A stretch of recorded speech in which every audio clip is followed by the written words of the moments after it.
Hello everybody and welcome back. Good to talk to all of you again on this fabulous Wednesday, and I hope you're all having a good one so far. And today I've got a replay for all of you from nekawesome playing the new Tier 6 Pan-Asian Destroyer, the Fushun. And this is basically the Nyevny Anshan Gremyashi. I mean, it's the same ship essentially with deep water torpedoes and a short cooldown smoke. Alright, so let's get to the replay. I'm going to sort of point out things, things that could have been done a little bit better. And typically speaking, by the way, with World of Warships, performance differences sometimes is really decision-making differences, right? It's like, do you know when to switch from one thing to another? Do you know exactly when to go from, let's say one particular type of ammunition to another? And by the way, I do apologize for the slight chop in the video. I don't know why, but this particular replay, when I was going through it, I just had that occasional choppiness. So I do apologize for that ahead of time. Speaking also of deep water torpedoes, did you guys see the new, I think it was like PCS notes or something like that? But it's for the next patch, and they are really doing something pretty wacky with the Shimakaze. Apparently, they're thinking about taking away the F3s and giving the Shimakaze 20-kilometer deep water torpedoes. Except the Shima's deep water torpedoes are not going to affect cruisers, so that's not sort of the same with the Pan-Asian ones, which are able to hit cruisers. The supposed new Shima ones cannot, only hitting battleships and carriers. At least that's the information out there so far. And aside from that, they're also thinking about giving the Shima a torpedo reload booster. Wow. Two thoughts come to mind when reading this. One, wargaming seriously is going to make Shima great again. And second, that battleship overpopulation, they really don't like at the high tiers, because my goodness, a division of 3 Shimas with deep water torpedoes and a torpedo reload booster means 90 torpedoes in the water. With with very, very little time to react to them. And you'll notice the same sort of in this battle too, with nekawesome and the Tier 6 Pan-Asian destroyer with the deep water torps. Very, very little reaction time for the battleships. You really have to preempt the torpedoes. You have to turn ahead of time. You have to you can't wait until the torpedoes get there, because that would be way too late. Anyways, Nek is able to finish off that T-22, so that is the destroyer out of the way. Get some torpedoes off here on the Colorado. Still not much in terms of support here if you take a look at the map. The enemy team has significantly more ships here, which, and this is the thing, right? That enemy destroyer could have been, I think, a little bit more aggressive. Could have maybe pushed up and really got the team to focus down Nek, in which case, once that destroyer is gone, they would have had a pretty easy time to just flank up behind the rest of Nek's team. Which, by the way, the majority of Nek's team has gone all the way over to the far side of the map. Just wait. You will see how this turns out. Anyways, so Nek is getting off some shots. Managed to get a couple of torpedo hits on the Colorado. I do wonder if there was a little bit of target fixation there with the torpedoes, because Nek followed the torpedoes in and maybe didn't notice that the smoke had run out. So that was a little bit of maybe a small miss. Luckily didn't get punished too hard for it. Had the Colorado hit and taken maybe an overpen or maybe 2 overpens, that would have hurt a bit more. Okay, so Colorado decides to turn broadside. And as a destroyer player at this kind of range, Nek, go to your armor piercing ammunition. Right? You can continue to rain down high explosive when the battleship turns away, but when they're giving you that broadside, go for the AP salvos. You're going to get very good damage, even with the destroyer, right? I mean, at that kind of range, your penetration is totally sufficient. And heck, I mean, you have a battleship, if they give you a broadside, you can chunk off in a very short amount of time maybe 10, maybe 15k damage, very short periods of time, because you have that rapid rate of fire. And if they don't protect themselves, they're going to eat those penetration damage. And it's not fun. I've had battleships that got overconfident that have come out broadside, and you've just punished them for it. right? This is another thing as well. With you see with like cruiser players as well, cruisers with like 152mm guns.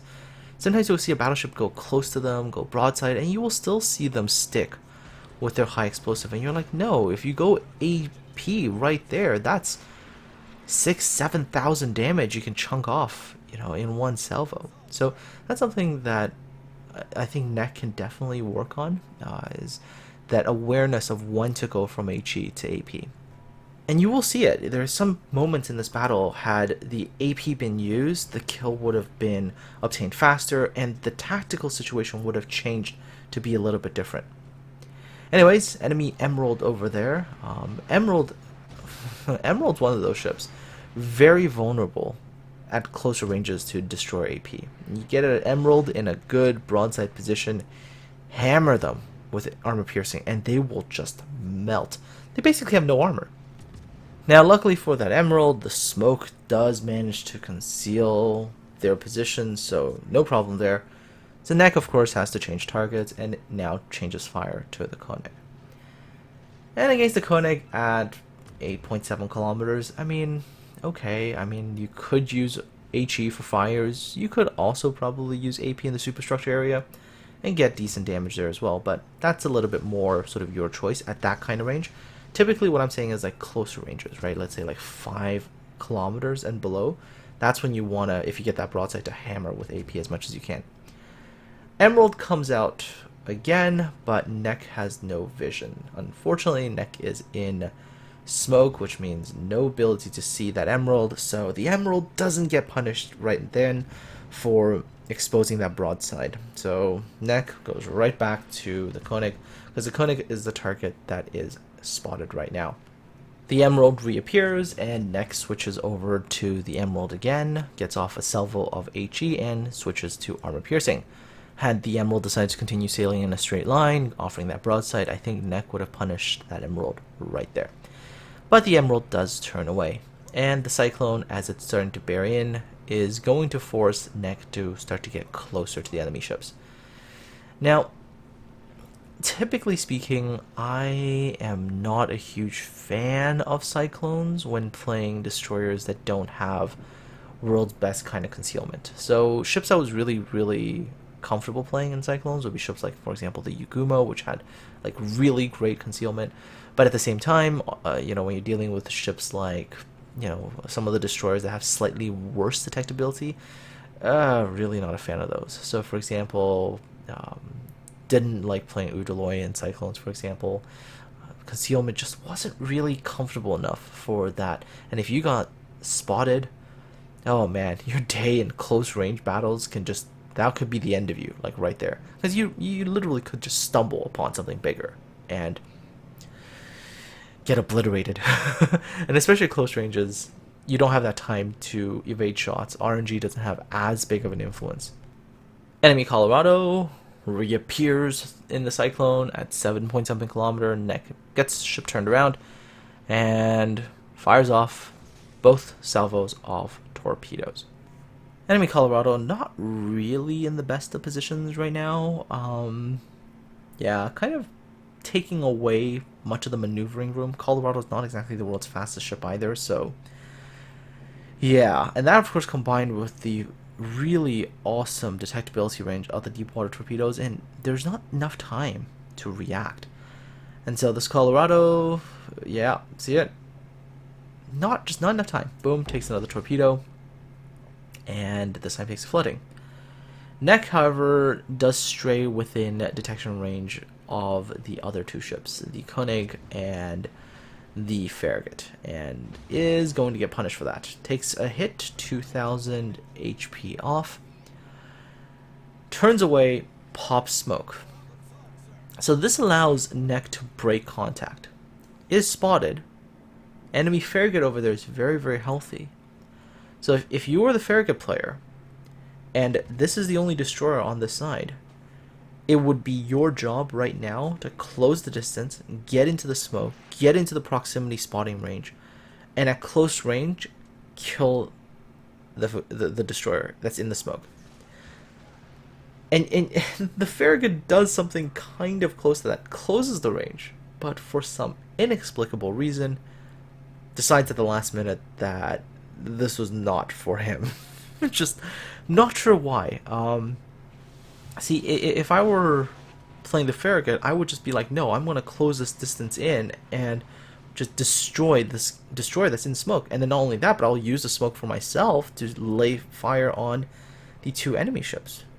And this might cause them to either disengage, allowing my team to push up. But yeah, see, the Farragut just nopes out of there for some very bizarre reason, and this allows Nek to stay safe, continue to get shots out, and is continued to able to survive, which, you know, for a destroyer, the longer you survive, the more you can do.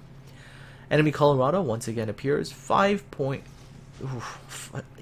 5 kilometer range, comes up. Nek gets off the other salvo of torpedoes, continues to shoot at the Farragut, which might not be a bad idea at this time, because the Colorado is more preoccupied with the Arizona here. So not a bad idea to shoot at the Farragut there. Torpedo salvo looks like it is going to... Oh, is this going to hit home? Yes, there you go. Another hit, another flooding. Alright, so that particular battleship is probably not going to survive much longer. It's taken some pretty considerable damage. Nek is back in smoke. This time only, if you look at it, 500 HP left. Not really much. Starts shooting off the HE. Well, battleship is in a nice bow-on position, so obviously fire away with HE. Try to get as much fire damage as possible and kill off the battleship that way. So far so good in this regard. Colorado there gets the fire, and that's lethal. Right, that's lethal. Nek could have basically just ignored that Colorado and would have been okay. So enemy Emerald pops up. Again, close range broadside. And Nek goes for the torpedoes first on the Koenig. Not 100% sure about that decision. I would have probably engaged the Emerald first, get rid of the cruiser, and in a 2 versus 1 scenario with the Arizona and a destroyer against the Koenig, you could have just rushed them and torped them, and that Koenig would have gone down. Armor piercing against Emerald, very, very effective. Gets good torpedo hits on the Koenig, so that I guess is worth it in a way. Is able to get good damage here. Emerald escapes with 200 HP. Nek, turn those guns, fire at the Koenig. And it's such close range. The broadside, you had armor piercing loaded. That would have been, I mean, with the amount of HP the Koenig had, it could have been a, I would say maybe like a 2 to 3, well, okay, probably like a 3 salvo AP affair. Would have been able to get that damage down very, very quickly, and that battleship would have gone down. Anyhow, alright, so far so good actually. If you look at the overall state of the battle so far, next team is ahead on points, ahead on ships. This should be a pretty comfortable win, especially because this entire flank has been cleared. This flank has been taken care of, right? So things, I mean, this should be quite a comfortable win. They're flanking in from 2 sides. There is that pincer maneuver going on. Enemy team is not in a good state right now. I mean, their cruiser is basically out. So if you think about it, the cruiser with 200 HP, it's an Emerald. That's basically a negligible cruiser. They have 1 destroyer who, I guess, could make a move for cap right now based on his last position. So that destroyer probably could have gone for cap.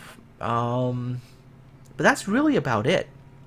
The 2 remaining enemy battleships over there, facing off against 2 destroyers, 2 battleships, with some air support. So, I mean, I don't really see them lasting all that long, unless, of course, the team misplays things really badly, which, hey, it's World of Warships. Anything could happen. Somebody could screw up royally, and who knows? Yeah, I mean, the Cyclone's still going, so with that, it's buying the enemy team, I guess, a little bit of a reprieve. They're not being immediately decimated. Allows their Fuso to get turned around and to start heading back up. 1 Fuso against 2 New Yorks and 2 destroyers should not be a long fight at all.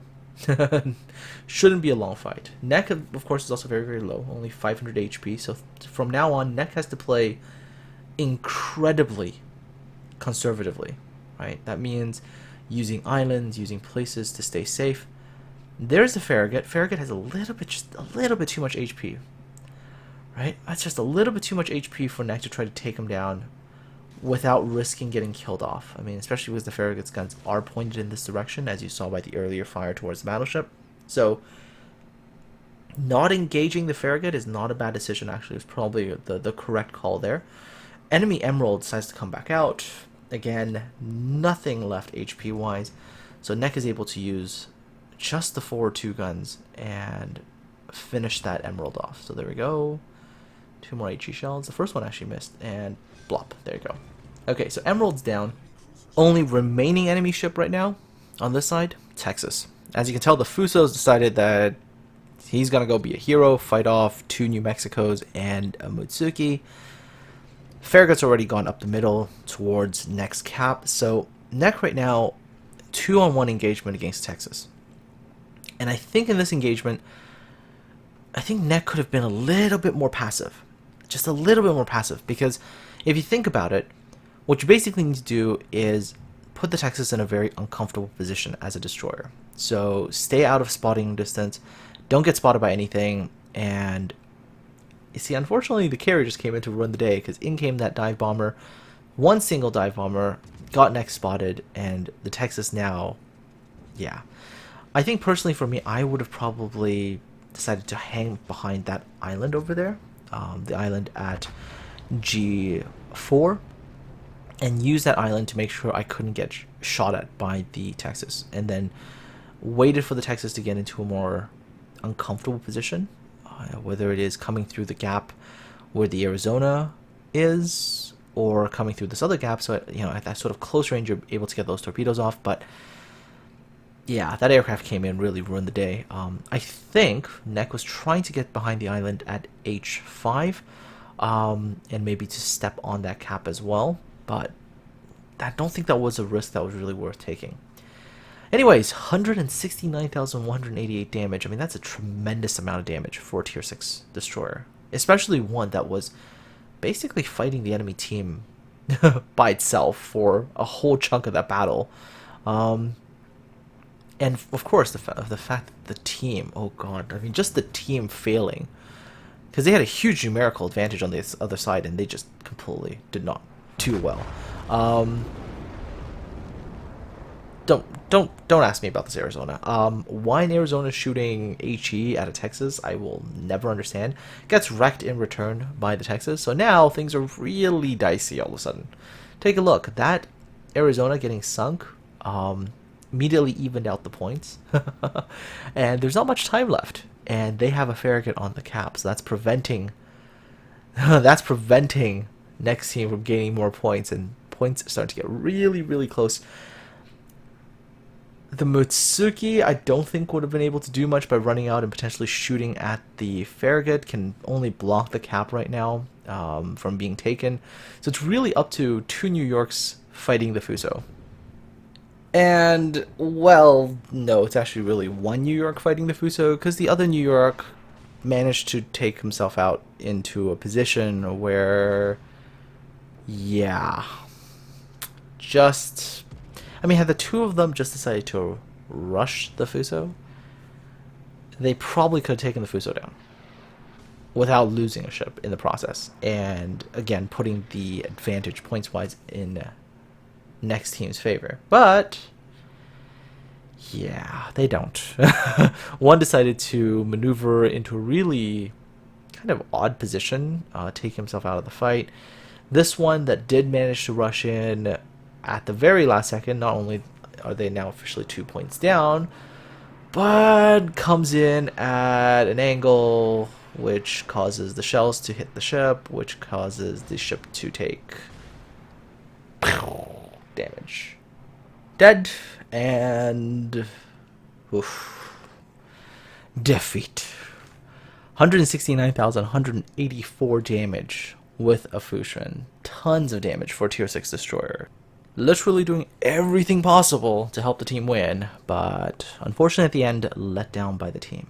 Anyways, Nek, thank you for sending me that awesome replay. totally fits your name, by the way.